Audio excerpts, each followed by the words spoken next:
ونستعينه ونستغفره ونؤمن به ونتوكل عليه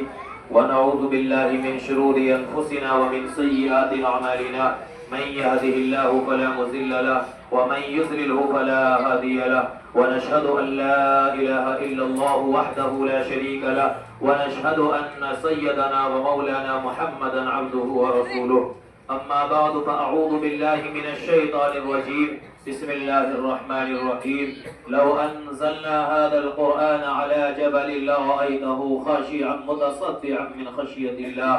آمنت بالله صدق الله العظيم. وہ معزز تھے زمانے میں مسلمان ہو کر، وہ معزز تھے زمانے میں مسلمان ہو کر، اور ہم خار ہوئے تاریخ قرآن ہو کر. محترم بزرگوں اور دوستو، اللہ رب العزت کا بے پناہ احسان اور انتہائی کرم ہے کہ اللہ رب العزت نے آج کی اس پرنور محفل، ایسے محترم اور معظم محفل کہ جس میں قرآن کریم کی تکمیل نماز تراویح میں ہوئی ہے، ہم سب کو اس میں بیٹھنے کا موقع عنایت فرمایا ہے. میں نے آپ حضرات کے سامنے قرآن مقدس کی یہ مختصر سی آیت تلاوت کی ہے. مناسب سمجھتا ہوں کہ چند منٹوں میں اس کے حوالے سے آپ کے سامنے قرآن کے تعلق سے چند باتیں رکھ کر اپنی بات کو ختم کروں. بزرگوں اور دوستو، قرآن کریم کی آیت جس کو میں نے آپ کے سامنے پڑھا، اللہ رب العزت نے قرآن کریم کی اس آیت کے اندر ارشاد فرمایا لو انزلنا هذا القرآن على جبل لرأيته خاشعا متصدعا من خشية الله. اللہ رب العزت ارشاد فرماتے ہیں کہ اگر اللہ اس قرآن کو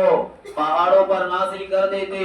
آسمانوں پر نازل کر دیتے، جیسا کہ دوسری آیت میں خود اللہ رب العزت نے اس کے بارے میں ارشاد فرمایا اِنَّا عَرَضْنَا الْأَمَانَةَ عَلَى السَّمَاوَاتِ وَالْأَرْضِ وَالْجِبَالِ فَأَبَيْنَ أَن يَحْمِلْنَهَا وَأَشْفَقْنَ مِنْهَا وَحَمَلَهَا الْإِنسَانُ. اللہ نے اس آیت کریمہ کے اندر صاف اعلان کر دیا کہ اللہ رب العزت نے اپنی اس امانت یعنی قرآن کریم کو پہاڑوں پر، آسمانوں پر، زمینوں پر اور اس کے درمیان جو چیزیں ہیں ساری چیزوں پر اتارنے کا ارادہ کیا، وعدہ کیا، لیکن ساری چیزوں نے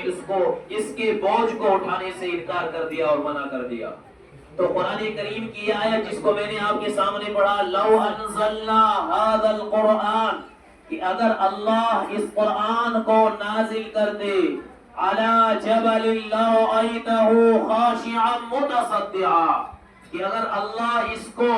پہاڑوں پر نازل کرتے تو پہاڑ اس کی طاقت کی وجہ سے، اس کی سکت کی وجہ سے، اس کی کشش کی وجہ سے ریزہ ریزہ ہو جاتے، ٹکڑے ٹکڑے ہو جاتے. تو میں آج ہی اس کی تفسیر کے حوالے سے آپ کے سامنے پڑھ رہا تھا تو میری نظروں میں یہ بات آئی کہ ہم یہ سمجھتے ہیں کہ پہاڑ اتنی بھاری بھرکم چیز ہے، لیکن یہ قرآن کے بوجھ کی وجہ سے وہ کیسے ریزہ ریزہ ہو سکتا ہے، کیسے ٹکڑے ٹکڑے ہو سکتا ہے، کیسے اس کی خشیت کو محسوس کر سکتا ہے. تو مفسرین کرام نے لکھا کہ پہاڑ کی طاقت اپنی جگہ ہے، قرآن کی طاقت اپنی جگہ ہے. اگر اللہ اس قرآن کو پہاڑوں پر نازل کرتے تو وہ پہاڑ شرم کی وجہ سے جھک جاتے، اللہ کے اس کلام کی طاقت کی وجہ سے شرم محسوس کرتے کہ اللہ میں اس قابل کہاں ہوں کہ تیرے قرآن کی طاقت کو میں برداشت کر سکوں، تیرے قرآن کے بوجھ کو میں برداشت کر سکوں. لیکن اللہ نے اس قرآن کے بوجھ کو انسانوں کے سینوں میں محفوظ کر دیا. کتنے بڑے کمال کی بات ہے کہ پہاڑ، زمین، آسمان، اس کے درمیان کی ساری چیزوں نے انکار کر دیا. لیکن جب کہا وَحَمَلَهَا الْإِنسَانُ، قرآن نے کہا کہ جب انسان سے اللہ نے کہا کہ میری امانت ہے لو گئے، تو اللہ نے اس قرآن کو پہاڑوں پر نہ اتار کر، آسمانوں پر نہ اتار کر، زمینوں پر نہ اتار کر، اس کے درمیان کی تمام چیزوں پر نہ اتار کر اپنے اس کلام کو محمد الرسول اللہ کے سینے پر اتارا ہے. یہ محمد الرسول اللہ کے سینے پر نازل ہوا ہے، اور محمد الرسول اللہ کے توسل سے، محمد الرسول اللہ کے وسیلے سے، محمد الرسول اللہ کی وجہ سے اللہ نے یہ قرآن ہم تک پہنچایا ہے. آج ہم اس کو دیکھ رہے ہیں،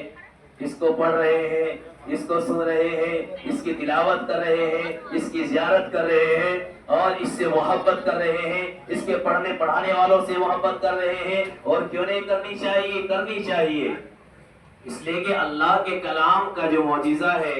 میں نے پچھلی بار بھی حدیث آپ کے سامنے رکھی تھی کہ اللہ کے رسول صلی اللہ علیہ وسلم جب حافظ قرآن کو، جو حافظ قرآن ہے، جو اللہ کے کلام کو اپنے سینے میں محفوظ کیے ہوئے ہے، جب اللہ رب العزت اس کو اتنا اونچا مقام عطا فرمائے گا کہ جب اس کو جنت میں داخل کیا جائے گا، جنت میں لے جایا جائے گا، جنت میں بھیجا جائے گا، تو اللہ تعالیٰ اپنے فرشتوں سے کہہ دیں گے کہ جس کو تم لے کر جا رہے ہو، جس کی جنت میں انٹری ہو رہی ہے، جو جنت میں داخل ہو رہا ہے، جب یہ جنت کے دروازے پر پہنچ جائے تو اس کو روک لینا، اندر داخل مت ہونے دینا۔ فرشتوں نے سوال کیا کہ اللہ یہ تو عجیب بات ہو گئی کہ یہ حافظ قرآن ہے، قرآن کا پڑھنے والا ہے، قرآن کو سیکھنے والا ہے، قرآن کو پڑھانے والا ہے، قرآن کا حافظ ہے، آپ اس کے بارے میں کہہ رہے ہیں کہ جنت میں جانے سے پہلے اس کو روک لینا، جنت میں داخل مت ہونے دینا۔ فرشتوں کے سوال کے جواب میں اللہ تبارک و تعالی نے فرمایا کہ اے میرے فرشتوں،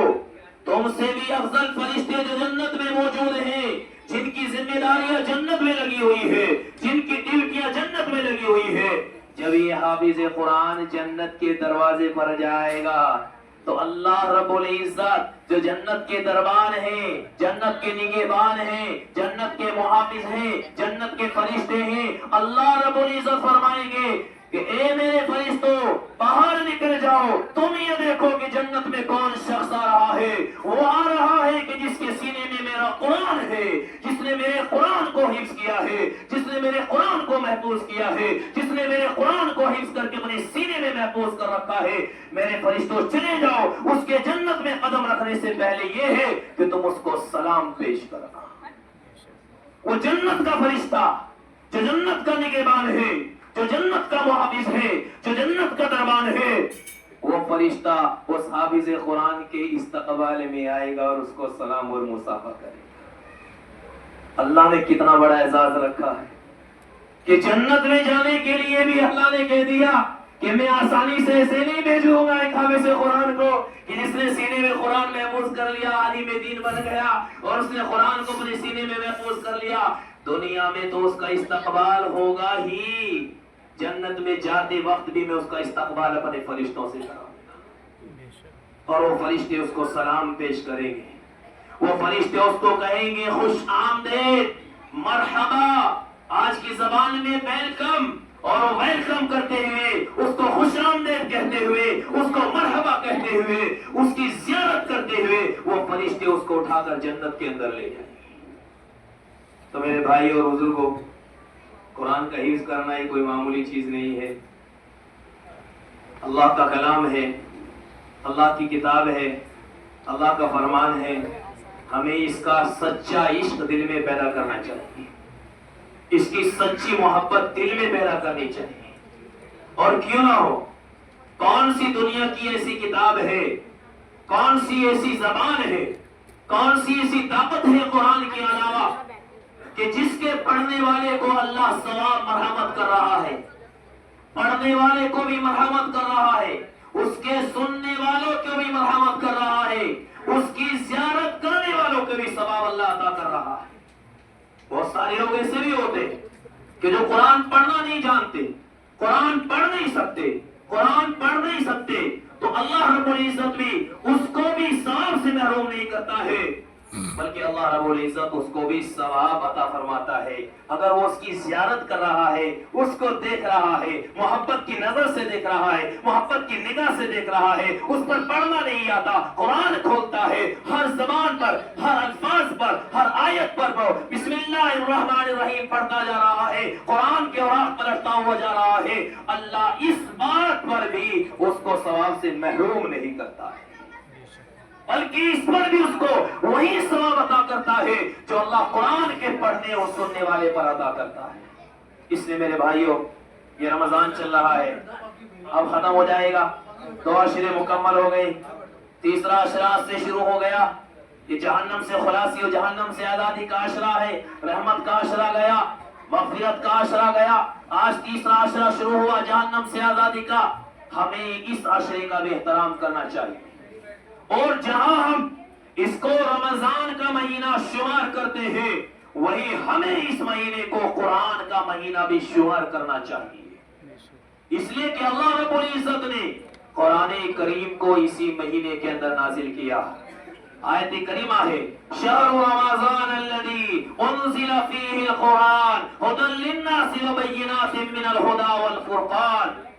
کہ اللہ نے قرآن کی اس آیت میں ارشاد فرمایا کہ اللہ نے جب اس قرآن کو نازل کرنے کا ارادہ کیا تو اس ماہ مقدس، ماہ مبارک اور اس رمضان کے مبارک مہینے میں اللہ نے قرآن کو نازل کیا۔ اس لیے رمضان کا مہینہ تو ہے ہی، رمضان کے مہینے کے ساتھ ساتھ یہ قرآن کا بھی مہینہ ہے، اسی لیے ہمیں رمضان کی برکت سے، اس رمضان کی برکت سے نماز تراویح میں قرآن سننے اور سنانے کا موقع ملتا ہے۔ ہم نماز تراویح میں قرآن سنتے ہیں، نماز تراویح میں قرآن پڑھتے ہیں، نماز تراویح میں قرآن کے سننے اور سنانے کی صلاحیت پیدا رکھتے ہیں۔ اس لیے میرے بھائیوں، ہمیں جس طرح رمضان کا احترام کرنا ہے، روزوں کا احترام کرنا ہے، ایسے ہی ہمیں اللہ کے کلام کا احترام کرنا ہے، اس کی تلاوت کرنی ہے، اس کی زیارت کرنی ہے، اس کی محبت کرنی ہے، اس سے دوستی کرنی ہے، اس سے تعلق پیدا کرنا ہے، اور تعلق پیدا کر کے اللہ رب العزت جو ہے اس قرآن کی برکت سے انشاءاللہ ہمارا دنیا میں بھی اور آخرت میں بھی اس کا بیڑا فرما دے گا۔ اللہ رب العزت ہم سب کو کہنے سننے سے زیادہ عمل کرنے کی توفیق